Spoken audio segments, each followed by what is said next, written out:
ডিপ্রেশনে ভুগছেন, পেরেশানিতে আছেন, খুব বেশি দুশ্চিন্তায় আছেন, কোনো কিছু ভালো লাগছে না, আল্লাহর সাথে একটু কথা বলেন। আল্লাহ, আপনি আমার সৃষ্টিকর্তা, আপনি আমার মালিক, আপনার কাছে আমার ফিরে যেতে হবে।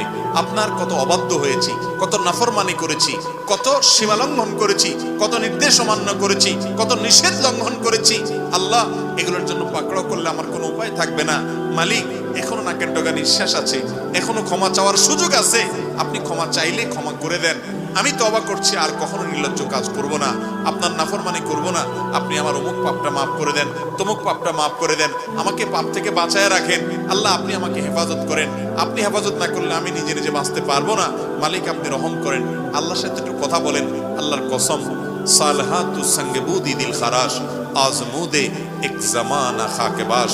পাথর হয়ে বহুদিন ছিলেন ভাই, একটু আল্লাহর সাথে কথা বলেন, চোখের পানি ফেলেন, দোয়া করেন। বিশেষ করে ভোর রাতের দোয়া, ভোর রাতের দোয়া, এটা গুলি মিস হলে মিস হয় না ভাই।